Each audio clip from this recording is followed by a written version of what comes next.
All right, Shalom. First, I want to give all praises, honor, and glory to Yahweh, Bahasham Yahushai, Bahasham Rachak Wadash. Double honors to the apostles of Great Millstone, and peace and blessings to the elect. You have another article here. Okay, once again, back with more prophecies, man, because that's the times we're living in. Okay, prophecy, prophecy, prophecy. It says Trump fully prepared for military action against Turkey.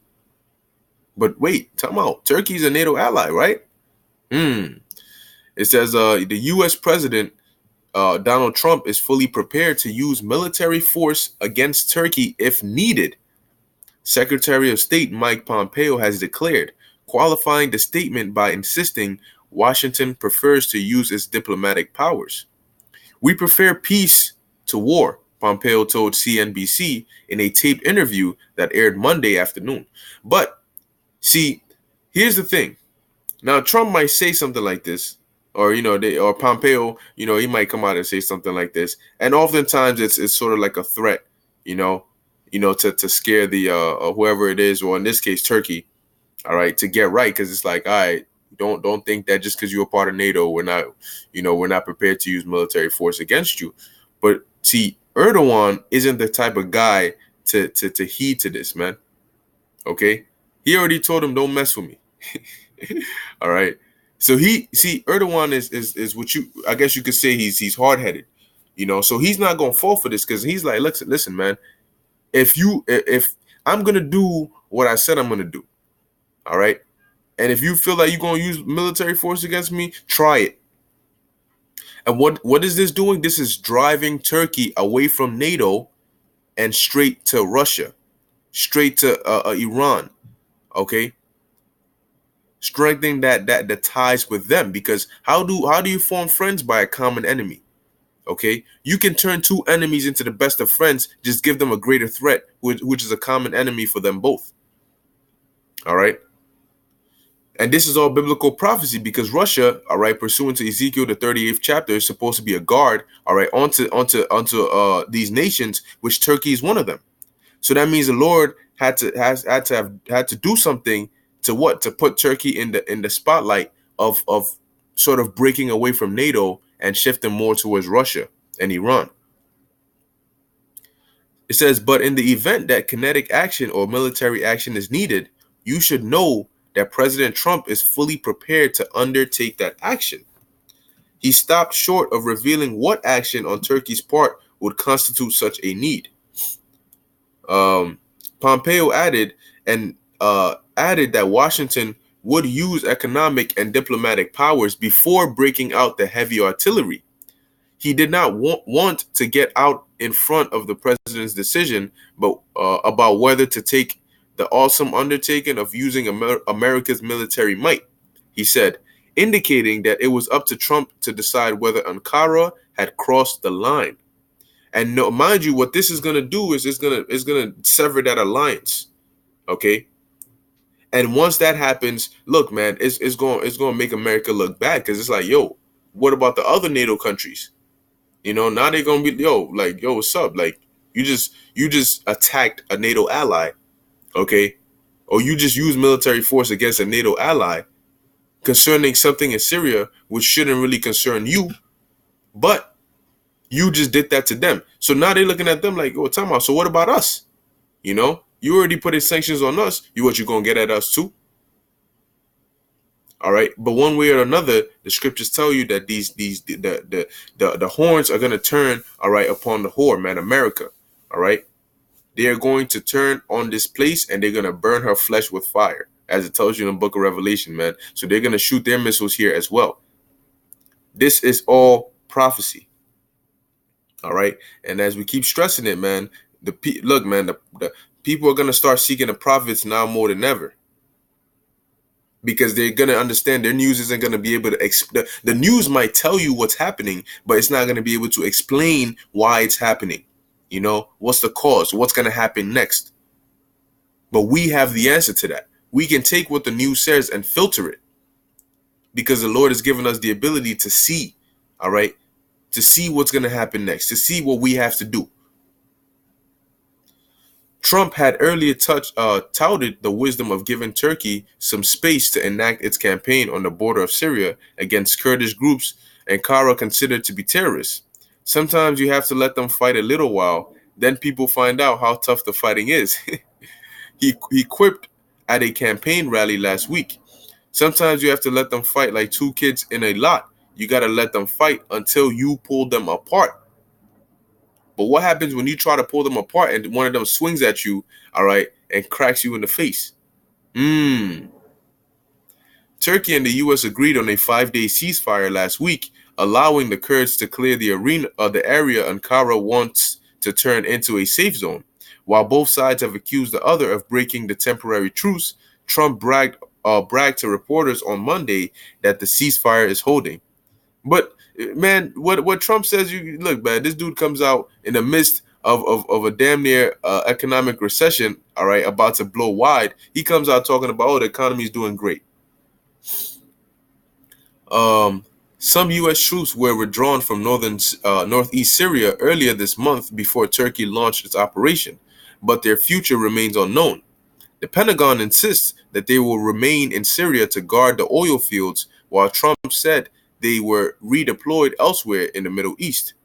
The Pentagon has called on NATO to sanction Turkey.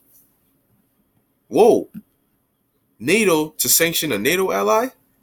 Despite it being a member of the alliance, and both the president and Congress have threatened their own sanctions against the country. So what happens when you outcast Turkey from NATO?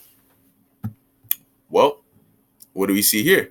With Syrian ceasefire ticking down, Erdogan travels to Russia to meet Putin and talk peace. Okay? Because Erdogan is seeing what's happening, and he's like, listen, man, I'm not about to be the Germany, all right, of this age. Okay? You guys are not about to do this to me, and here it is. So what?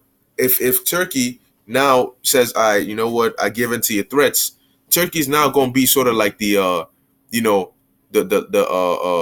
the one who's like sort of like, oh, you were wilding earlier, we've had to put sanctions on you, so now you don't even get a say. Just be quiet. You're lucky we even accepted you back. Turkey's not with that, and according to prophecy, Turkey ain't gonna be with that. With Syrian ceasefire ticking down, Erdogan travels to Russia to meet Putin and talk peace. Turkish President Recep Tayyip Erdogan will meet his Russian counterpart Vladimir Putin as the 5-day ceasefire in northern Syria nears its end. The meeting could decide whether there's a chance for peace in northeastern Syria. Meeting at the Black Sea resort of Sochi, Putin and Erdogan will discuss developments in Syria and normalization of the situation in the country's northeastern regions. According to the Kremlin, discussions will also include countering international terrorist groups and promoting the political settlement process. Ankara was vague and diplomatic about the upcoming meeting with Erdogan, saying he would discuss the situation with the Russian leader and take the necessary steps afterwards without explaining what that might entail. He offered a few hints on Saturday during a speech in the city of Kayseri, which was aired by the broadcaster NTV, noting that Syrian troops and their Russian allies have moved into the 20-mile safe zone along the border.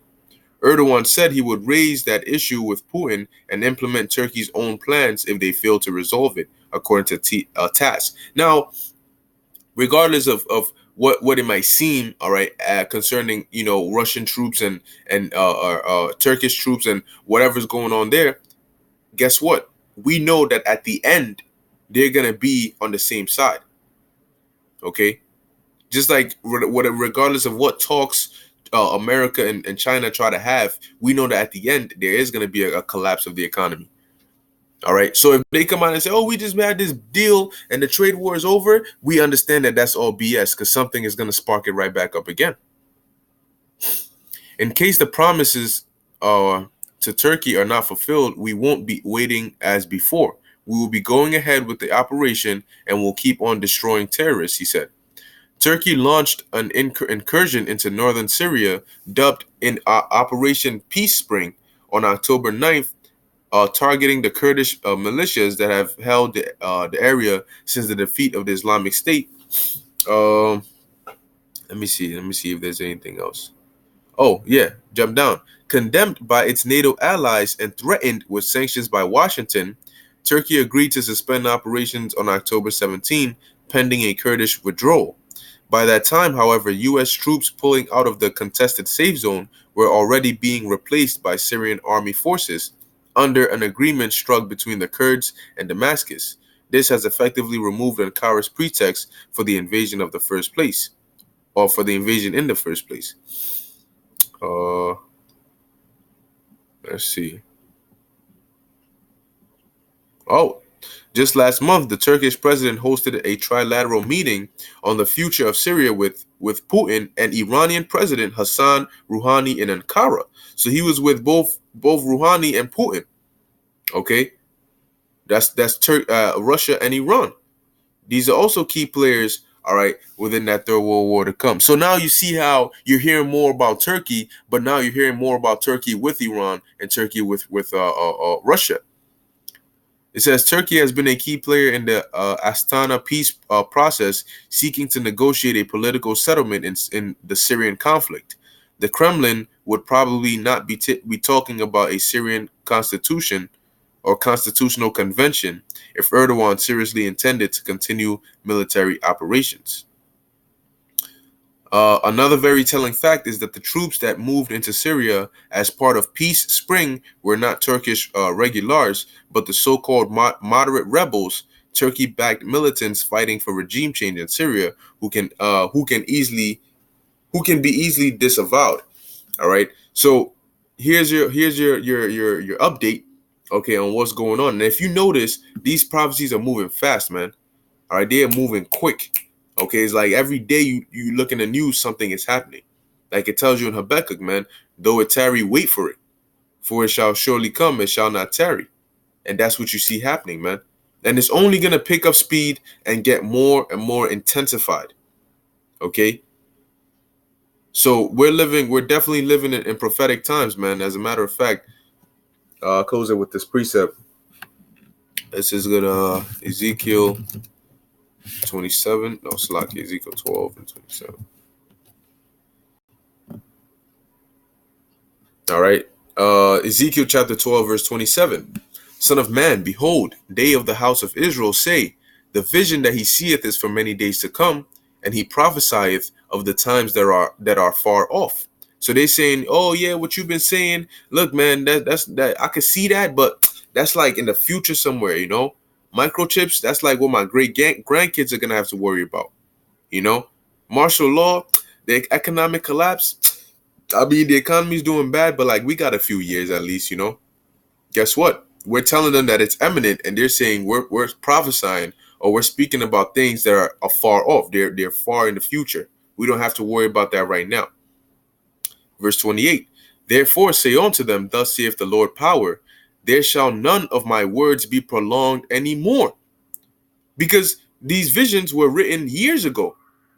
And now we see them happening now. So for that time span, you could say they were what? They were prolonged. But that's only because the Lord had set them for an appointed time.